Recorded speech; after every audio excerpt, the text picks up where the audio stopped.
And hello. Welcome to a brand new episode of The Space Between Your Ears, a podcast with a new backdrop. Ooh, fancy schmancy. Heck yeah.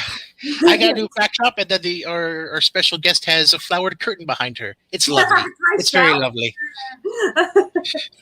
I'm Brian Katie, and we're rocking and rolling here. If you're checking out the YouTube Live, we thank you very much. If not, then you can always catch us on anywhere you get your podcasts, Google Podcasts, Apple, Spotify, whatever, wherever. You can always follow me on Twitter if you want to know when podcasts are going live. This one's locked in Thursdays. It's been kind of varying between like 4 and 6 p.m., 7 p.m. So the easiest way to figure it out is just follow my Twitter, which is scrolling across the screen right now, at Brian Katie. And if you got any comments, suggestions, questions, if you want to share your mental health story on this with email, you just notate if you want me to share it on air or not. The email right there, also scrolling down below, brian.katie@gozillamedia.com. And as you can tell, we have a special guest for today. My first ever guest, by the way, on this podcast. Wait, really?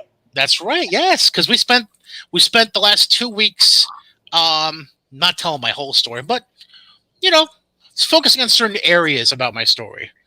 Okay. So you are the first official guest on the show. Oh my God, no pressure. So to give a formal introduction, she goes by Kennedi Copeland. She's a professional wrestler around the Northeast, and she's branching. She's spreading her wings. She's a little birdie. She's flying around.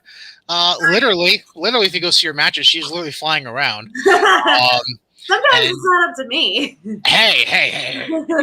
Whatever you call or they call, whatever it may be. Thank you for coming on the show. I definitely appreciate it. First off, how you doing? How was your day? Everything cool? Yeah, just, a little tired. Other than that, can't complain. I'm with you in the tired. I know we were mentioning it before the show, so I got the electrolytes. You have the caffeine and sugar going on. Yep. So cheers to you. So let's just kind of start. Let's just start with a very basic question. Because I approached you about this when I initially had the idea flowing about a podcast roughly a year ago. Oh, yeah. And then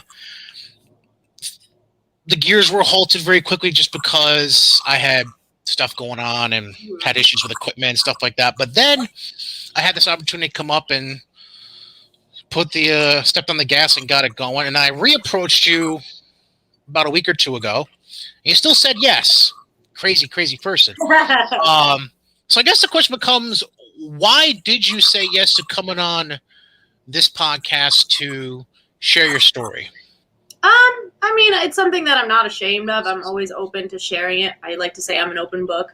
And just mental health awareness is something that's very near and dear to my heart. So, anybody who approaches me, regarding it, they're cool in my eyes. You know what I mean? Because they get it. So it's, I just felt comfortable coming on here and sharing my story. Before we start from the beginning, obviously, you mentioned, people who want to talk about it being cool with you. Do you think that with how it's been more public recently, like you see these pro athletes who are talking about their mental health and being more open about it, and making decisions about their careers because of their mental health. Do you feel like anything's changed over the last few years with it being a more front of mind kind of topic now, where people are maybe starting to be more open about discussing mental health in a public forum? Or do you think there's still a little bit of a struggle there for a lot of people? I personally think that more and more people are open about it. And I think it's, thanks to platforms like this even. I'm sure those who don't want to share their story, that's their choice. You know what I mean? Right. But I do think that it's becoming more and more widely accepted. So that's just my personal opinion. And I think that's why I'm being more and more open about it as well, just because it's being more accepted.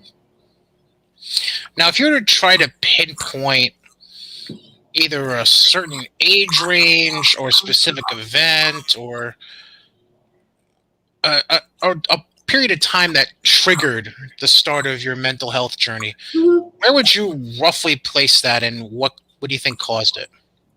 I mean, it's difficult to pinpoint like one exact moment or one exact reason. Obviously, there's a lot of things that can factor into it. But it's kind of been a part of me for as long as I can remember. And I know you had sent me kind of like a sample of the questions that you were going to be asking, so I could kind of prepare. And I was thinking back, and I'm like, man, like it's just always been who I am. Like I remember going to dance class one night, and sometimes what I would do, because I didn't like going out and doing things. I don't know. I guess I've always been like kind of a hermit. I've always been shy and whatnot, which, later on I found out was actually social anxiety. But I remember I was going on my way to dance class, and what I used to do was like pretend to be asleep on the couch and try to, play sick or be like, I'm too tired to go. My mom would still make me go.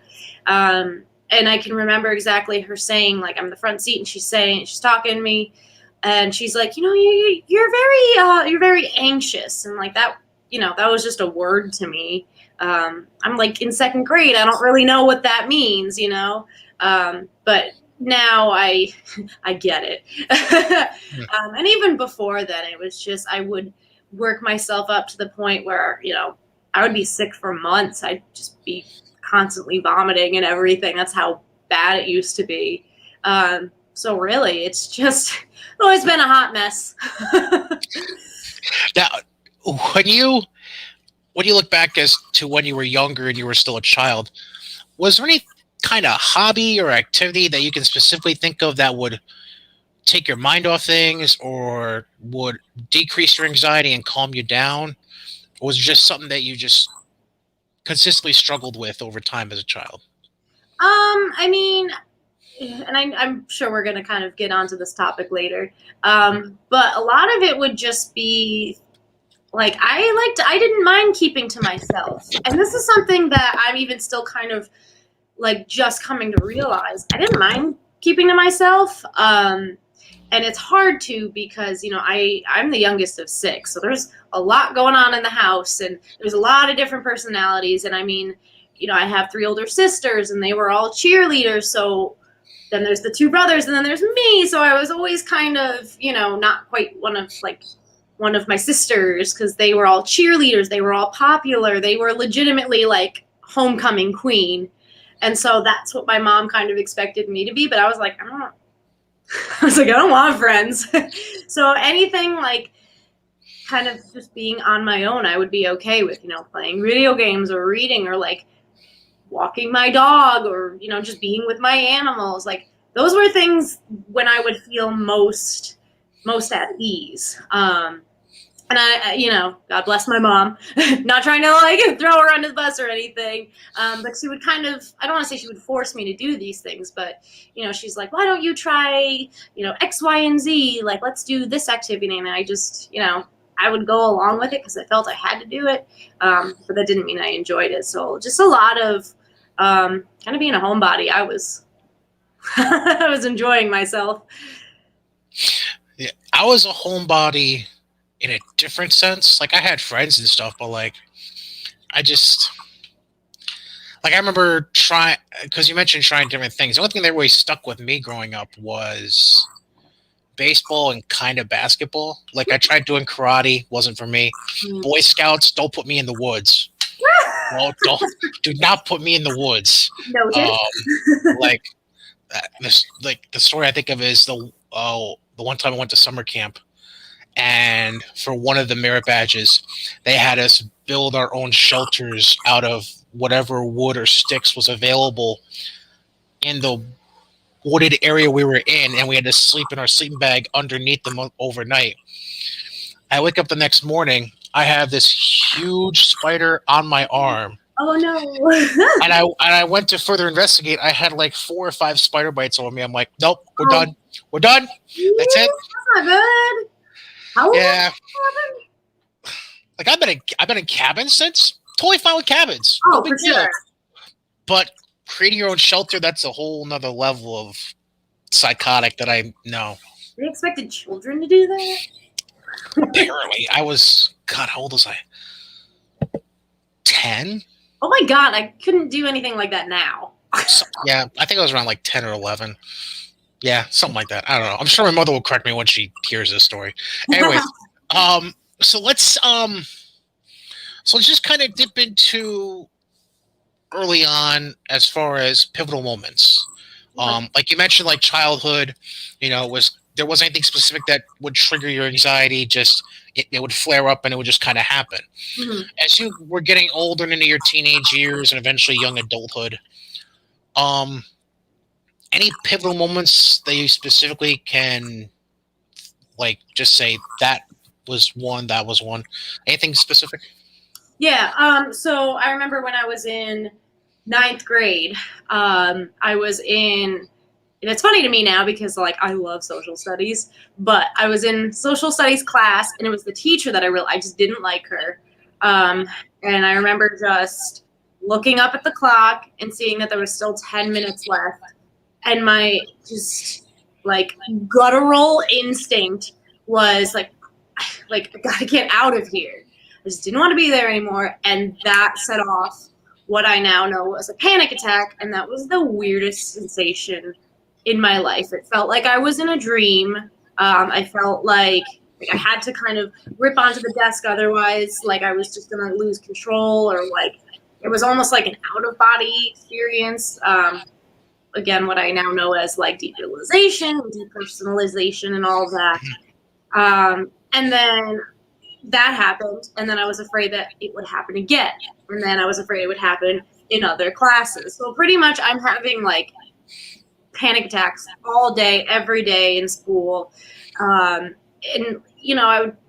I didn't even know what it was. I was just like, there's something wrong with me. And I remember walking through the hallway and it literally like, it was like an epiphany, like a like light bulb moment. I was walking with one of my friends and I was like, I had a panic attack. Like I've never really heard of that term before. You know what I mean? I have not ever heard of those like 2 words put together. So like, I don't know. To me, I was like, a message from God or something. I don't know. So I was like, I had a panic attack. So then I Googled it and I was like, yeah, this is definitely what I'm having. And then I had another one and finally I'd had enough. And I went up to the social studies teacher, and this is why I don't really care for her. And I was like, can I please go to the nurse? And she literally looked at me and was like, are you going to be back in time for this test? And I was like, so I was like, I don't know. So I went to the nurse. I was like, here's what's happening. She's like, oh, okay. So then, of course, she calls my mom. We get set up with like my pediatrician at the time. I explained what was going on, and then we just went from there. So yeah, just out of the blue, I was like, this is what I had. And then that's, been my journey ever since. So while you're having panic attacks about panic attacks, were the people around you, namely your family, were they understanding of what was going on? Or were they just trying to be like, hey, you're just being a teenager, it's no big deal, like you'll get through it, it's a phase? Not just a phase. Not even that. They were clueless. So my mom would be like, you're fine, like there's nothing wrong with you. My dad, oh my God, he was on a whole nother level. He was like, because I was a vegetarian at the time, he was like, I wonder if it's because she's not eating meat. What? So no, they weren't very understanding, I guess. That's a new one. I'll have to remember that. Yeah, that one has stuck with me. I wonder if it's... Now I can look back and laugh. Like, you tried, Dad. You tried. Right. So, like, before we get any deeper into other events that happened in your life, so as time went on, I'm assuming this mentality from your parents eventually changed, or not really? Not until recently. And again, this is not just to trash my mom. She didn't understand, you know what I mean? And people, like, when they don't get it, they don't get it. And Some people just need to be educated when they don't understand something. It's right, and they have to be open to it. So, right. This was like years ago. So my mom is finally. I mean, she's gotten help for herself, so like good for her.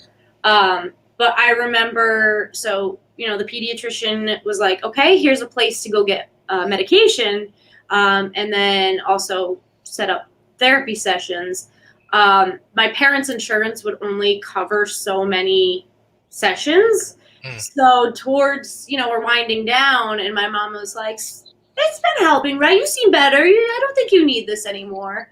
And I mean, I think it was in an attempt to not have to pay like the full price. So then I was kind of lying to my therapist, being like, yeah, everything's fine. So yeah, I would say that they, weren't very understanding back then.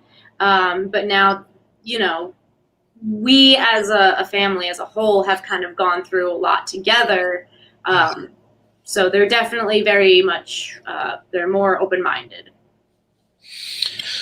So now we get through the panic attacks in high school. Was there anything else as you were going through high school that sticks out? So and it's kind of ironic. My friend that I actually like confided in, I was like, here's what's happening. And like this has also kind of taken me some time to understand. But back then I was just like, why are they doing this to me? But it's because, and these are just things that I've learned over the years. Anxiety doesn't always come out looking, like hyperventilating or anything for me a lot of the times. And I feel as though like I owe everybody an apology. Anxiety can come out looking like irritability or anger. My therapist says like anger is my go-to emotion. And I was a bitch to these poor girls. I was so mean to them. And they finally had it enough. So they just kind of like blocked me out of their life. They set those boundaries, but I didn't understand what that was at the time. So they legit were like, they went to like the guidance counselors or whatever at school. And they were like, here's what's going on with this girl. We think she needs help. So like, stuff like that happened, and then my mom would be like, "What? Like, why are you doing this? Is it like, what? Is it just for attention? Like, what's going on?" And stuff like that wouldn't really help. You know what I mean? It would just make me feel even worse about myself, and I couldn't even really get through like extracurricular activities again. I did dance for like pretty much all my growing up. So I'd have dance after school, and I remember one time I had to sit out because the derealization, the depersonalization was happening again. So then the panic attacks were then carrying on to outside of school. And I had to sit out a class, and my mom was like, what is wrong with you? So of course stuff like that didn't help. So it wasn't just, in school, it was starting to kind of affect like every aspect of my life.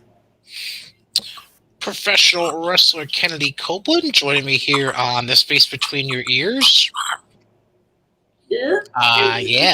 If you're not checking out the YouTube live, obviously you're checking this out on anywhere you can get your podcasts: Apple Podcasts, Google Podcasts, Spotify, all kinds of different places. And so now, and this is actually poor hosting on my part. I should have asked before. So how old are you right now? Oh God, late 20s. I was gonna say you're younger than me, so it's okay. You're not gonna shame yourself here. All right, so over the last 10 years since you got out of high school ish, we'll say. What are the main events that have affected you, and how were you able to handle them, and how were you able your relationship with your family in the midst of going through that? So I mean, the first thing that pops up into my head is a couple of years ago, my oldest sister passed away. And that's something that I never thought would happen again, looking back, I realized like kind of, I don't want to say what we did wrong, but I mean, I realize now that, so she was the oldest sister, oldest sibling, and from what I gather, that alone is like a lot of, responsibility. That's a lot of pressure on your shoulders. And that's the one that was the homecoming queen. She was always, we would refer to her as like the perfect one. And that's, that's a lot to put on somebody. And so I think what ended up happening, and I, don't want to speak for her, but I think it just kind of got to be too much. And then she had her own demons that she had to battle. Unfortunately, she lost. And so I think that made the whole family kind of take a step back. And that's honestly the catalyst for me being serious about getting help, because I didn't want to end up like that. So even though I had gone to therapy in high school and, here we are years later, like I've only recently been pretty consistent about therapy and everything. And that was kind of the start of it. And so that was also the start of my mom going to help and going to support groups and everything. My brother has since, I come from a family of alcoholics, so that's probably also like where all of this just begins. Right from conception, I didn't stand a chance. No, but so my brother, he sobered up. So I think it, made a lot of us kind of take a step back and really look at ourselves. Before I get into my reaction about that, have you had any addiction problems at all? No, so I consider myself to be straight edge. So I thought so. Okay. Yeah, I'm lame. I've never like smoked or anything. I've never taken a sip of alcohol. One time I was having a girls' night and one of my buddies was like, "Can you open this, what was it, White Claw for me?" Because she was drunk, and I was like, "Sure." And I opened it up and I got a drop on my lip. I had a meltdown. They're like, "That was probably just condensation." So like, never had a sip. I do have to be a little bit careful though, because I am prescribed Xanax. I'm pretty open about that too. Mm-hmm. If it's, the way I see it is if it's out there in the universe, like someone's going to find out, who cares? But I do have a Xanax prescription, and given my family history of addiction, I just have to kind of like be a little bit extra careful with that. Mm-hmm. See, I was pretty sure you were straight edge, but I had to. I want to make sure I was correct on that before I assumed it. Because people are like, there's straight edge people that don't even take like Tylenol or anything, and I'm like, I took a lot of that this past weekend, so I don't know if they would consider me. we'll call that extreme straight edge. Yeah, I don't think I'm that extreme. So I'm gonna be very blunt for a second here. So here's the interesting thing. Around the time you were going through the death of your sister, the passing of your sister, that was around the time my own depression and anxiety were starting to come to the forefront. Mm-hmm. It was something that had been building over the years, but it was just starting to come to the forefront to the point where it was affecting regular everyday life. Yeah. And seeing, how should I put this? Seeing the way you grew through that whole experience. And because here's the thing. Well, let me set it up correctly. We first met in passing at local wrestling shows like 6 years ago. So we had been friends on Facebook for a while, but didn't really know each other like that at all. We might have had a passing conversation at some point, but it was just more or less, make it a professional acquaintance, if you know someone, I know someone. It's 12 degrees with Kevin Bacon kind of thing. Yeah. That's how the wrestling business is. That's really Right. what it is. I'm usually, like I said earlier, I keep to myself, so I would just be kind of off, like, pacing. So I apologize for never saying. No. That's not me putting you on the spot at all. Because I was usually in my own corner trying to prep whatever commentary stuff or trying to pull Chris's leg to get a card out of him for an hour straight. I really didn't mean to throw him under the bus, but hi, Chris. How are you? Oh, wait. So, but anyways, so fast forward from how we met. So obviously I'm seeing all the stuff you're putting on Facebook about your journey, and you're not just putting out the nice smiley stuff. You're putting out everything, and to me, I applaud the hell out of you for that, and I think that was a degree of inspiration for me to start getting a little deeper into this, not just for me, but just mental health in general, because I feel like, and we kind of touched on this earlier, I think in my opinion, there's still this stigma out there that's very negative about mental health and being public about it and expressing your feelings, because feelings are bad apparently.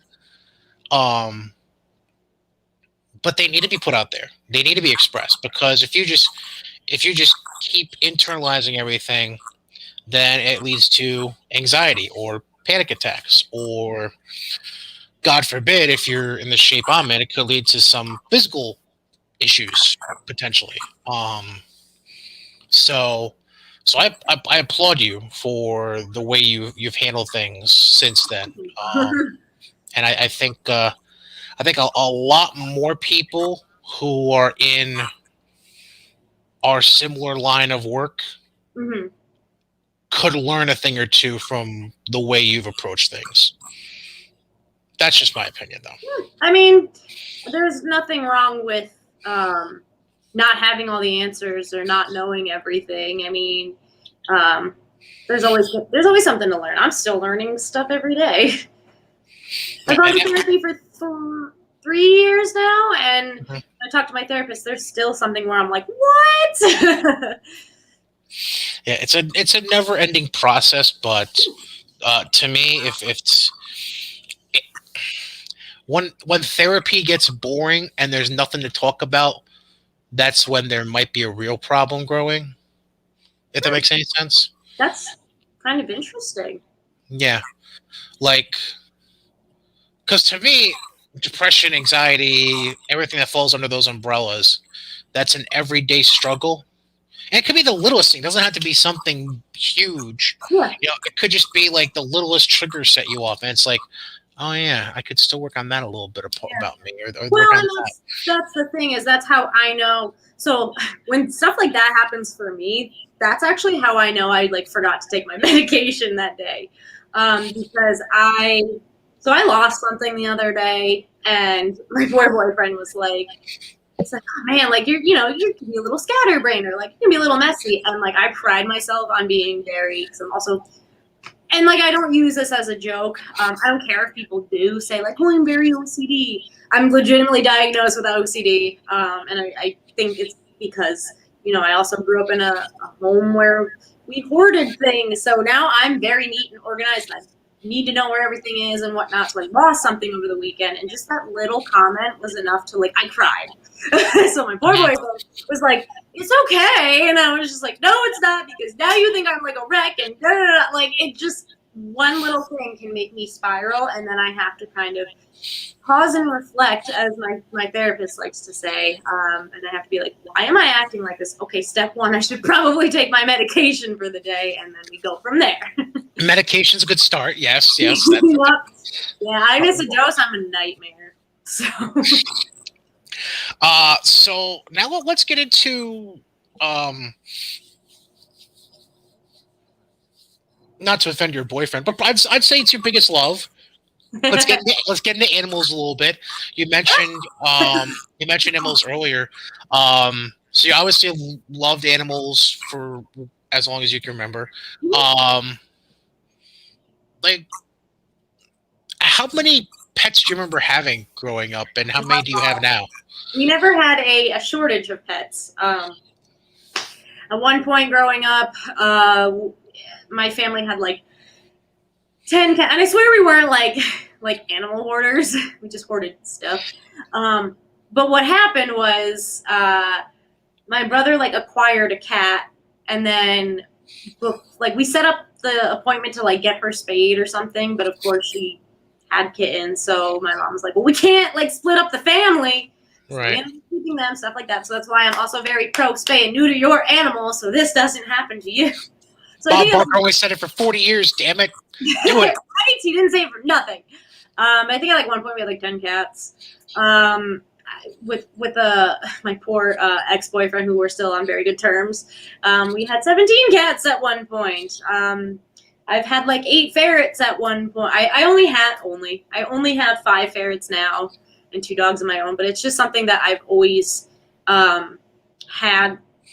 You know, it's been like the one consistency, I guess, in my life, is just like always having animals and always having them, you know, not in small doses. And the way we saw it was, you know, there's always room for one more, you know. So did you see animals as you got older and were experiencing the symptoms of you know, of their mental health and all that? I'm assuming you kind of saw them as more as a good source of therapy for you. Like, if you know, obviously, if you don't have, you're not got 24/7 contact with the therapist, obviously. So, you know, was your love for animals just kind of something you saw yourself coming back to over time? yeah, I mean, like, it's just they've never, how do I put this? They've just always been there, so it's not like, I don't know. Like I said, they've been the one consistency, and I mean, like one of my favorite things to do in the world is just take my dog on a walk. You know, that's it. I don't ask for much. Now, as somebody who works at Mohawk Hudson Humane Society, I'm going to assume what the answer to this question is going to be, but I'm still going to ask it anyways. One is on a scale of 1 to 10. 1 is definitely not 10, as in what the hell are you asking that question for? Would you recommend pets to those dealing with mental health issues? Yes. This might actually be kind of surprising. So yes, but I mean, like, let's be real here. My dogs are probably sometimes my dogs were the only reason that I wouldn't off myself. I have 2 dogs that were deemed unadoptable because they're assholes. Let's just put it that way. They, you know, were put in situations where they felt they had to make the choice that they did. I know I'm kind of like personifying dogs right now, but they do have, you know, pretty significant bite history. One of my dogs actually, he came in on a bite hold, as we kind of call it. I guess his owner was like, you know, in and out of rehab and whatnot. And so I took one look at this dog just sitting in a kennel. Like, he had like a obnoxiously large prong collar on and everything. I took one look at him and I just kind of like, it's like one of those things where you just know. And I was like, oh, you're going to be my problem. Because I felt for him, you know what I mean? Because between growing up in a dysfunctional household, where rehab was kind of like, oh, hush, hush and everything. So I ended up jokingly being like, well, yeah, I'll foster this dog. And my boss was like, yeah, you should. So they, you know, they've had a rough life too. And because of that, they, you know, they're very stranger danger. They're very reactive to people. I mean, they only really like me and my roommate. So like, there'd be times when I'm like, I can't do anything to myself because then these guys will have absolutely nowhere to go. So in that sense, yes, I recommend pets. But also please remember that, you know, they are living beings. They do require care. I mean, they've been the reason that sometimes they're the only reason I'll get out of bed that day. I'm like, oh, they gotta go to the bathroom. So I mean, they're helpful in that sense. But I mean, it's obviously not. I'm not saying this is like a cure or anything. I'm not going to say like, yeah, it's a guarantee that like they'll get you up and everything. So I would hate for somebody to, be in a position where they're worse off than I was, and then not only are they neglecting their own self-care, but they're, not giving the dogs or any pet what they need. Okay. That was not. I'm sorry. That was.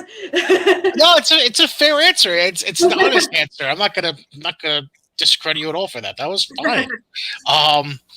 Now, the one thing I didn't really touch on before we got into the happier side of things, did your mental health issues and your mental health journey ever cause problems for you with relationships? That's a very loaded question, I guess. No, yeah, but no, because like I said, I'm an open book, so like nothing's right loaded.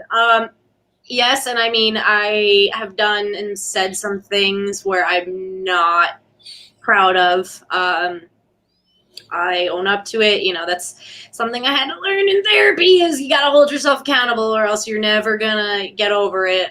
So with my previous boyfriend, the one that I mentioned before, we're still on good terms. I've said and done some pretty unforgivable things.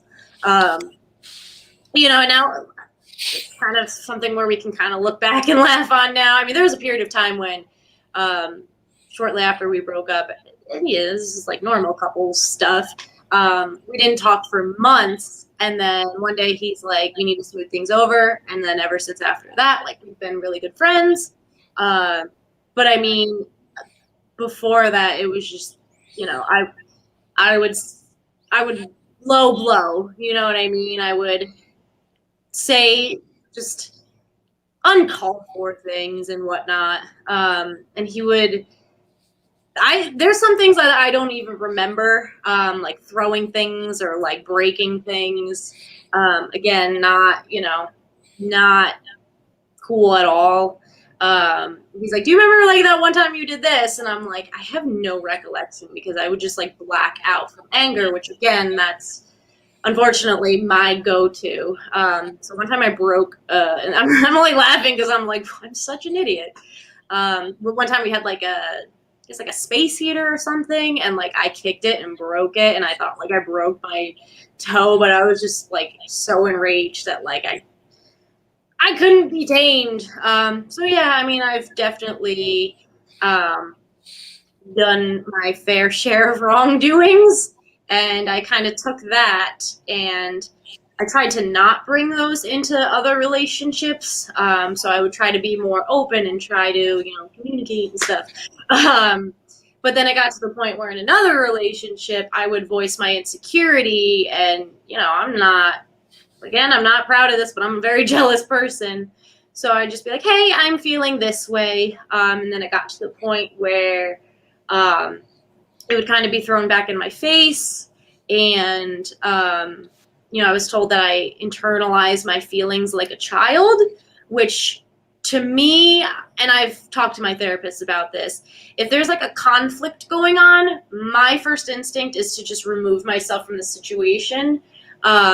Because I don't want to do that anymore, where I just go off, because I will. I'm trying to demonstrate a level of self-control. So and again, my therapist said, that's your coping mechanism. That's fine. So what I would do is be like, "Hey, I'm gonna step out, you might not hear from me for the rest of the night. Like, I'm just coming down. So like, I don't want to say anything stupid." So then it's like they thought I was running away, when really I was just trying to chill out and cool down. So it has been an issue in some of my relationships, but what can you do? Professional wrestler Kennedi Copeland joined me here on The Space Between Your Ears, available on Google Podcasts, Apple Podcasts, Spotify, the whole 9 yards. No, there's not really a podcast service called The Whole 9 Yards. Just live with the saying. So speaking of professional wrestling, let's get into it. Where did professional wrestling fit into the picture? Like when, when were you introduced to it as like a fan, and then how did actually getting into the business come around? I probably got into it when I was like way too young. I was like in nursery school, and the first wrestler, and I like always tell everyone this, the first wrestler that really stuck out to me was Kane. Yeah, because that'll stick with you. And I just remember that like my brother had it on in the background, and I'm like, what's that? And like I mentioned earlier with the, the brother sister dynamic, I was always kind of more, because I came after two boys, I was basically another boy. My mom always did say that if I was another boy, she'd leave me at the hospital because she's like, no more. So I was, very tomboyish growing up and whatnot. So he's watching this, and I'm like, what is this? And just, again, it was just one of those things where you're like, mind you, I was like 4, but I was like, yeah, that's it. So my whole life was wrestling. For book reports for school, I would write about like autobiographies. My favorite one was Eddie Guerrero's. And I really, not just for like the actual not just for like the performing aspect, but also like, I guess their personal lives. A lot of people will say like it's very difficult to like date and whatnot if you're a wrestler. I'm like, I'm kidding. And just like be prepared to kind of, have people not get it or not understand. So kind of a lot of it kind of parallels with like mental health and stuff. But yeah, no, it's wrestling and animals have been like the 2 key parts of my life. I could see it. You turn on the TV in like 1998 and you hear this old man saying, oh, one dude had his brother try to burn him down and he ended up staying alive and now he's come back for revenge. That makes perfect sense. Yeah. Well, that's the thing is because I grew up in such a dysfunctional household that I was like, this is like, it's fucked up, but like, I'm like, that's normal for me because I'm pretty sure, and this is heavy, but like, I'm pretty sure that like the night I discovered wrestling, my parents were like off in the background, like having a fight. So I'm like, oh, but wow. And like, this is so messed up, but like, these are things that like along the way, you just go about your day and then you're like, oh, that's not right at all.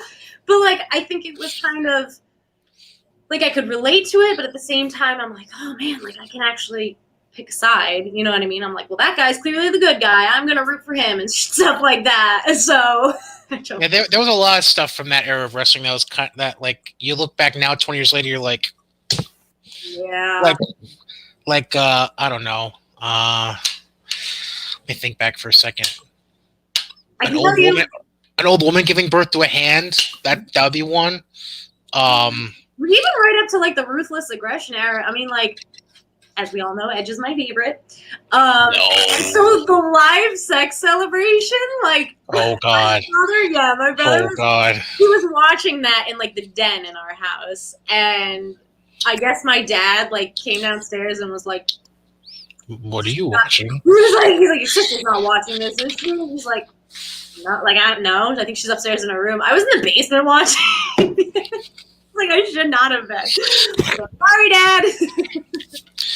It was. Yeah.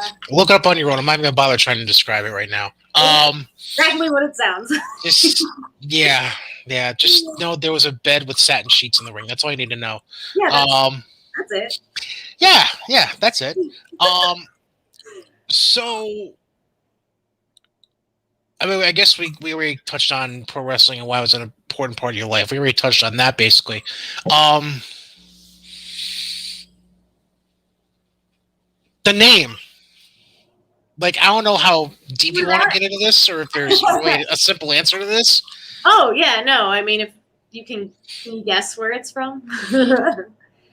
I mean, I know the last name is obvious. I get that. Yeah. So that, for those of you who don't know, Edge's real name is Adam Copeland, hence the Copeland. Breaking down the fourth wall a little bit. Ask for like, are you related? I was like, yeah, I'm married to him. Like, what? Absolutely, yes. His long lost sister. I don't know. Like, God, that'd be so wrong. My whole life has been pining for him. Oh God Almighty. That'd be so fucked up. Yeah. So So I feel like a lot of moving on. Oh God, let's take a turn. Go ahead. Go I ahead. regret asking me to be your first guest. Oh, goodness me. Oh God, do we need to take a break? No. You're fine. All You're right, fine. I'm gonna keep going because I ramble when I say something stupid and then I just continue to say more stupid stuff. But no, I feel like this is gonna get all like, woo. But I feel like kind of, I am a firm believer in like everything does happen for a reason. So, I've been a fan of Edge my whole entire life. And then, of course, he comes out to, Alter Bridge. And that's how I came to love them. And I don't just love them because they did Edge's song. Like, there's not like a song I don't like by them. I think Miles Kennedy is the most talented vocalist there is. So I'm sure you can kind of gather from that where Kennedy comes from. It's all coming together. Did you like the magic trick, by the way? Hey, there's magic tricks on this podcast. The magic trick a 4-year-old could do.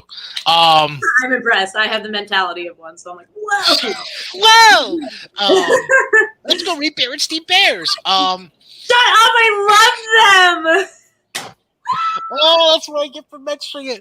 Oh my god! Oh, goodness me. I'm so wild. I never grew up.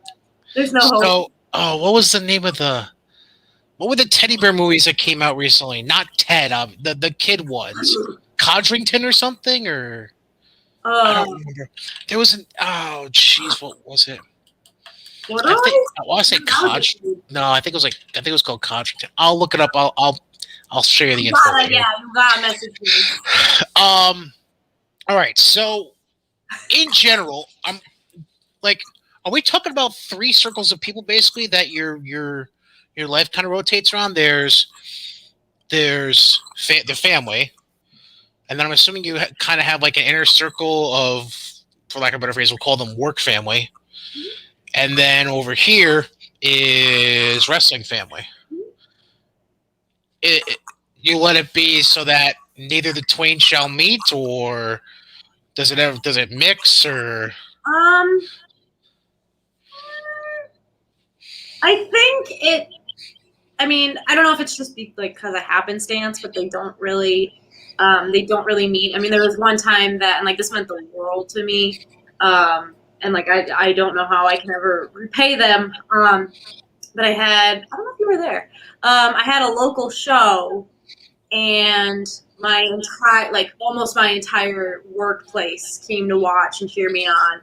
And that was one of the first few independent shows my dad ever went to. So like that was one of the few times that my worlds collided, and I was like, whoa. But I think there's kind of a healthy boundary, there's that word again, in between each, so that and it's kind of funny because I've always found that it's probably knock on wood, but I've always found that if wrestling's going well, then I'm kind of being stressed out at work. But if I'm feeling very fulfilled at work, wrestling's not really going the way I want it to. As of right now, I seem to have found the balance. My puppy is sleeping me right now, but I think it's I try to keep them separate in the event that each is an escape for me. So I try to keep work and wrestling separate as best I can. Doesn't mean I won't still be checking my phone to see if I have bookings or anything. But I get a sense of fulfillment from each of those things individually, so I don't feel the need to intermix them. Okay. I had a question. Wrestling family. I'm going to take a wild guess and put out 3 letters that sum up a decent portion of that family. TIW. I'm assuming. Goodness. I know that's digging back a few years, but yeah. I'm assuming that's a pretty solid crew to start with. Yeah, I mean, but for at the time in my life, yeah, I don't really, I haven't seen many of those people in a while, and that's what happens in life is people, they come and go. That was a period of my life that I am very grateful for. That's where I got my start really. And that's what made me think, like, hey, I might actually be able to do this. So it was very much a family. I think we are all, and this happens with families. We've kind of disbanded, and been dispersed and whatnot. Yeah. We've kind of gone our separate ways, and I'm sure like COVID hasn't really helped that either. So yeah, a lot of those people. One's trying to get into a bunch of movies. That's all good. What's that? One of them's trying to get into a bunch of movies. It looks like it's all good. Which one? I'll use his ring name, Fox. Oh, I didn't know that. Yeah. Scrappy. Again, we'll talk more about that another time. Okay. One other thing I wanted to touch on quick, just because it's been a growing topic of conversation on and off the last few years, particularly about a couple of like big name personnel in the wrestling business, concussions. Is that something you've ever experienced from your work in the ring? If you had one, did it scare you or whatnot? I mean, not that I know of. Mm-hmm. There was one instance where I didn't, and this is probably like the only, I guess, not even like head injury, but like the thing that comes closest to it. I didn't duck a line enough once, and so it pretty much just like hit me, like scrape the top of your head, basically. Yeah, I don't remember the rest of that match. I remember getting to the back, and the first thing I said was, "I am so sorry if I fucked anything up," because I was like, I don't remember what was supposed to come after. And they had to tell me, they're like, no, you did everything just fine. You kept going, and I was like, what? And so one of them had actually, I think it was at TNW. One of them had actually recorded the match, and they showed it, and I just watched it, and I was like, I don't remember any of that. So that was probably like the closest thing I've had. I don't know if it was a concussion, right? But it was, I wouldn't give it a 10 out of 10. I would not recommend. So yeah, it can be pretty scary. But again, I feel like I should be knocking on wood here. I've been fortunate that I haven't had any serious injuries, period. Oh, God. Knock on 5 wooden things for saying that. Seriously. All right. So before we came on air, I teased a question to you. This is the hypothetical one? Yes, I teased a hypothetical question. I'm going to end the show with this. Okay. It's for you. It's probably going to be a 2-second decision. Oh, God. But here's the hypothetical. You have 2 choices. It's kind of blue pill, red pill, very much in that vein. On one hand, you're guaranteed $1 million a year the rest of your life. Okay. On the other hand, 30 days of marriage to Edge. Oh my God.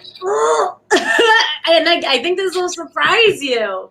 It's not going to be another clear-cut answer. I don't know if I could, because like, it's funny because I actually like I always liked Beth Phoenix.